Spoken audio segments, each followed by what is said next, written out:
డబ్బు, అనారోగ్యం, ఉద్యోగం, వ్యాపారం, అప్పులతో బాధపడుతున్నారా? మీకోసమే లాంచ్ యువర్ ఫ్యూచర్ ప్రోగ్రామ్. నమస్తే, వెల్కమ్ టు సుమన్ టీవీ. నేను విష్ణు. ప్రస్తుతంతో పాటు ప్రముఖ stock market analyst Revanth Chalamala ఉన్నారు. వారితో మాట్లాడదాం. సార్ నమస్తే. సార్ రేవంత్. నమస్తే అండి.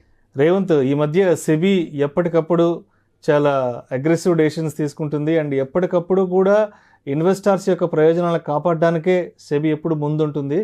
సో అయితే దానిలో భాగంగా ఈ ట్రేడింగ్ టైమింగ్స్కి సంబంధించి కూడా ఆ మధ్య ఒక ప్రపోజల్ వచ్చింది. అంటే ఎన్ఎస్సి తీసుకురావడం జరిగింది.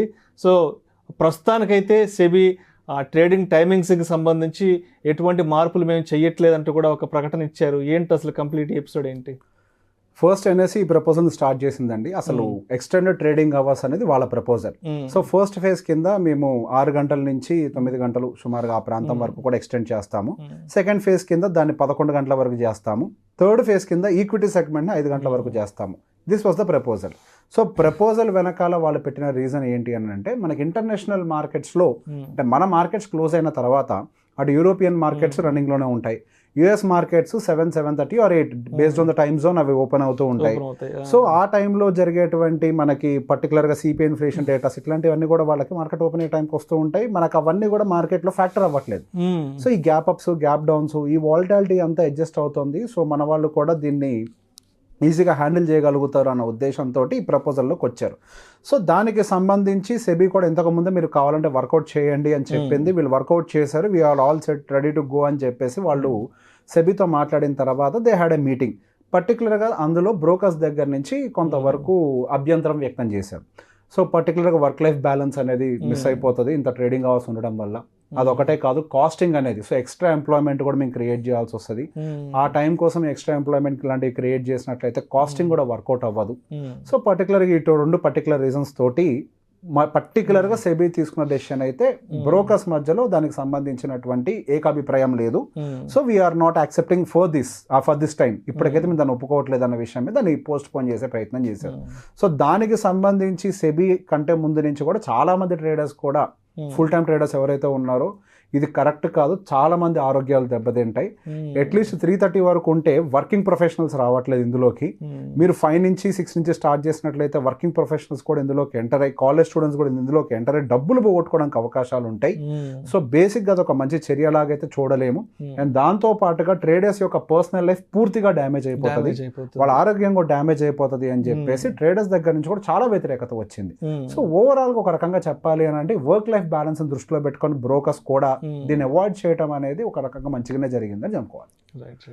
అండ్ అదేవిధంగా సెబీ నుంచి మరొక అప్డేట్ కూడా రావడం జరిగింది. ఈ మార్కెట్ ఎక్స్పర్ట్స్ ఎవరైతే ఉన్నారో, ఈ రిజిస్టర్డ్ అనలిస్టులు మార్కెట్కి సంబంధించి, సో వాళ్ళకి సంబంధించి కూడా కొంత అంటే వాళ్ళపైన కొంత నియంత్రణ చేసే విధంగా కూడా ఏదో కొంత అప్డేట్ రావడం, డెవలప్మెంట్స్ రావడం జరిగింది. ఒక రకంగా మనం దాని నియంత్రణ అని కాదండి. సో బేసిక్గా మార్కెట్లో మనకి పర్టికులర్గా RIS, ఇన్వెస్ట్మెంట్ అడ్వైజర్లు అయి ఉండొచ్చు, రీసెర్చ్ అనలిస్ట్ అయి ఉండొచ్చు. సో వీళ్ళను ఒక పర్యవేక్షణలో పెట్టాలి. ఇది మేజర్ వాళ్ళ యొక్క మెయిన్ ఇంటెన్షన్. సో బేసిక్గా ఎక్కడ కూడా మిస్లీడింగ్ జరగకూడదు. వాళ్ళ మీద మానిటరింగ్ అనేది డైరెక్ట్గా సెబీఏ చేయడం వల్ల కొంతవరకు కూడా ప్రాబ్లం ఉంటుంది. ఇట్లా రకరకాల కన్సర్న్స్ ఉన్నాయి. సో దానికి సంబంధించి ఆ మార్కెట్లో అంటే పర్టికులర్గా మనకి ఎక్స్చేంజెస్ ఏవైతే పెద్ద ఎక్స్చేంజెస్ ఉన్నాయో దానికి కూడా కొన్ని నియమాలు ఉన్నాయి.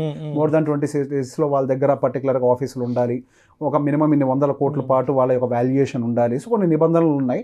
సో ఏ ఎక్స్చేంజెస్ అయితే అవి ఉన్నాయో వాళ్ళకి వాళ్ళ రెగ్యులేషన్స్కి సంబంధించినటువంటి కొన్ని బాధ్యతల్ని అప్పచెప్పుతాము అని చెప్పి తీసుకొచ్చారు.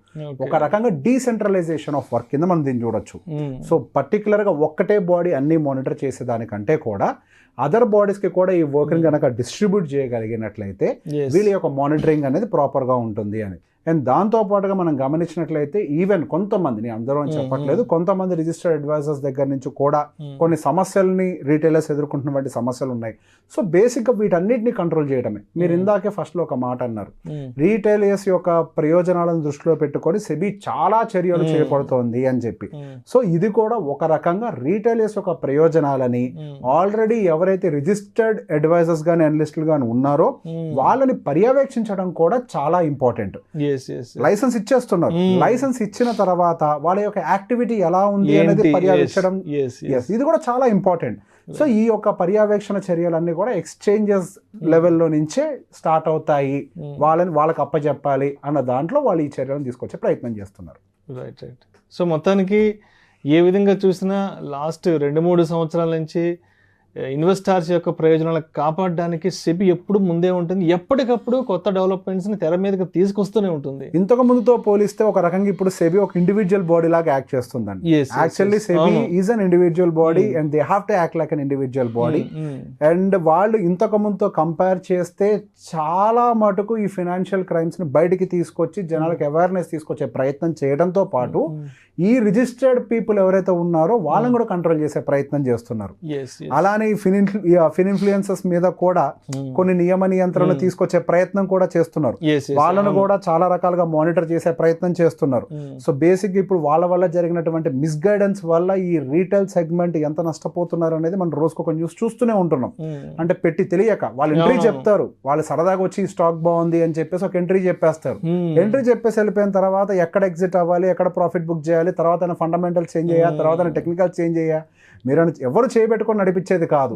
సింపుల్ గా వాళ్ళ వ్యూస్ కోసం వచ్చే డబ్బుల కోసం ఏదో ఒక ప్రయత్నం చేశారు, అని వాళ్ళు తప్పని అనట్లే. బట్ కానీ అదొక రాంగ్ గైడెన్స్ లోకి వెళ్ళి దెబ్బతినే రీటైలర్స్ కూడా చాలా మంది ఉన్నారు. సో అన్నిటి మీద మనకు నియంత్రణ ఉండాలి.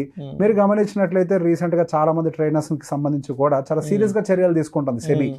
ఎవరైతే ఇట్లా జస్ట్ ఏదో మేము స్ట్రాటజీస్ అమ్ముతున్నామని చెప్పి ఫేక్ స్ట్రాటజీలు నమ్మి డబ్బు కొన్ని వందల కోట్లు సంపాదించిన వాళ్ళని అరెస్ట్ చేసింది, వాళ్ళకి సంబంధించిన అకౌంట్లను సీజ్ చేసింది, ఇట్లా చాలా మంది సస్పెండ్ చేసింది. ఇట్లా రకరకాలుగా కూడా సెబీ చాలా మంచి చర్యలు తీసుకుంటుంది.